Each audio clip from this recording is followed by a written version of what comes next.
Oke, pada video kali ini saya akan menunjukkan bagaimana cara untuk membuat layout peta.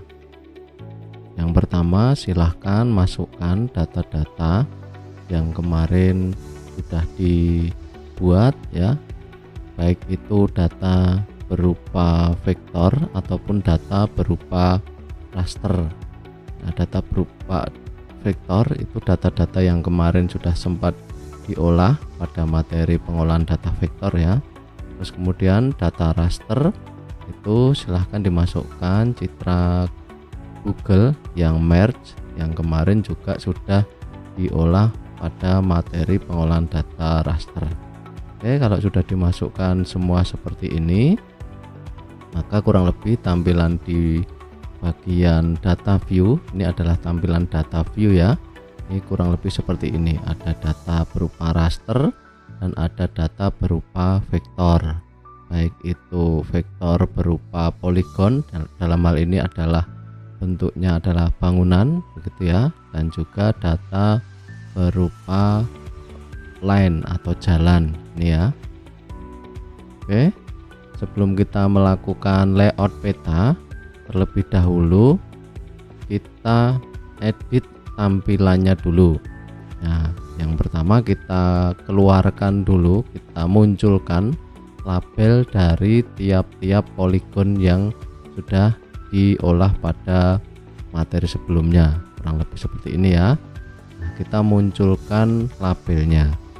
Nah, untuk memunculkan labelnya silahkan diklik pada layer bangunan ini ya, yang layer poligon, klik kanan lalu pilih properties, klik properties.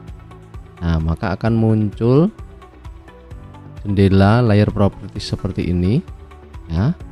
Oke, kalau sudah muncul seperti ini silahkan diklik di bagian label yang ini ya, klik di bagian label.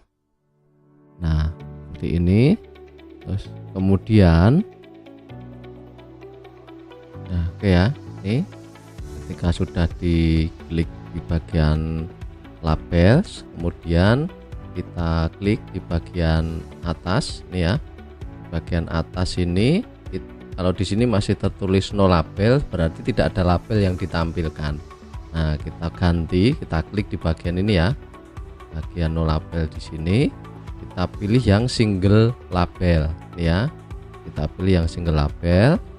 Nah, terus kemudian di sini ada bagian value. Value ini adalah yang akan ditampilkan begitu istilahnya.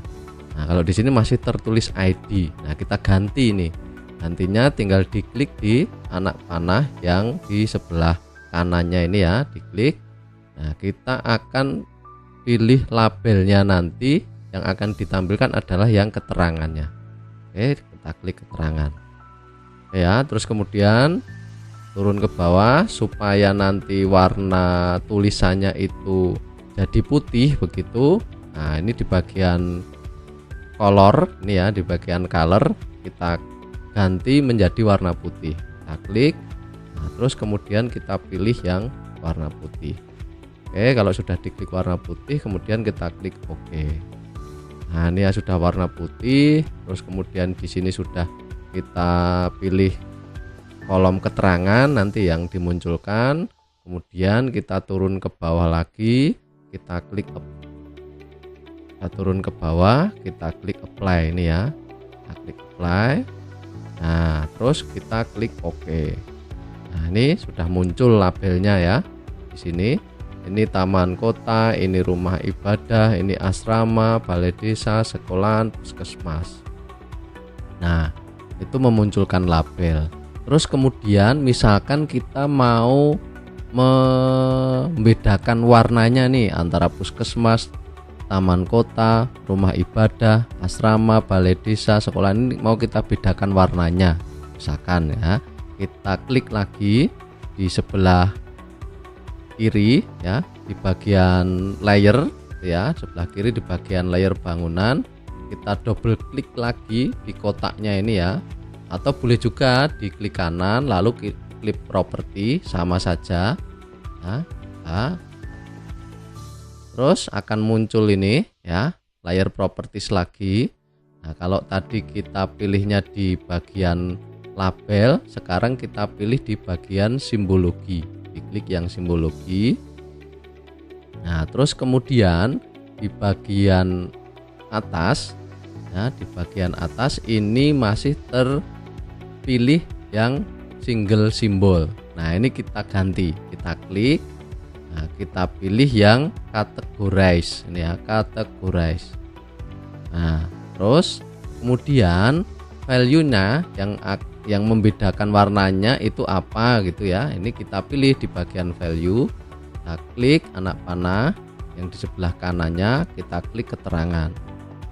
Nah, oke, kalau sudah seperti ini, turun ke bawah di bagian classify. Ini ada classify, silahkan dipencet klik kiri ya, classify.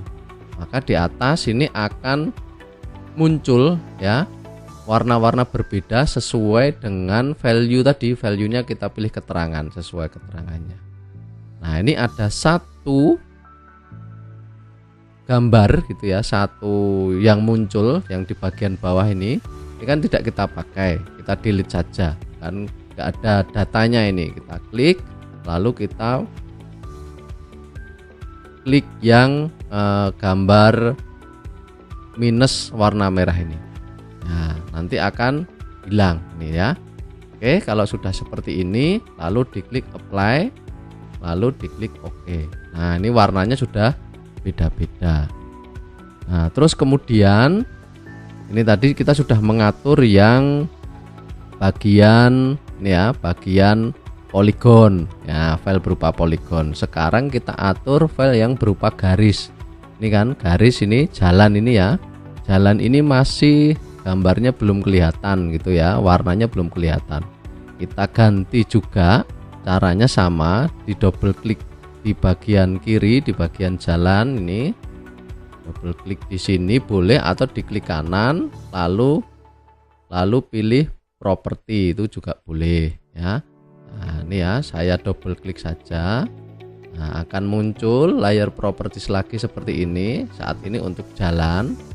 Nah, klik di bagian simbologi. Nah, kita tidak usah mengkategoriskannya karena ini sama-sama jalan semua gitu ya. Tinggal kita besarkan saja ukurannya. Ini kan kecil ya, kita besarkan ukuran garisnya. Nah, kita klik di bagian simple line. Nah, terus kemudian di bagian warna ini kita pilih juga, kita jadikan warna merah gitu ya. Oke, kita klik OK, klik warna merah lalu klik OK. Nah, terus kemudian supaya garisnya ini bertambah tebalnya, kita klik di bagian stroke width ya. Kita ganti angkanya menjadi 2 ya, 2. Kita ganti angkanya menjadi 2. Nah, nanti tebalnya akan seperti ini. Oke, kalau sudah, klik apply di bagian bawah, apply lalu klik OK. Nah, ini ya. Nah, untuk yang bagian jalan sudah menjadi lebih tebal. Oke, kurang lebih seperti ini untuk mempersiapkan tampilan dari data-data yang akan kita layout.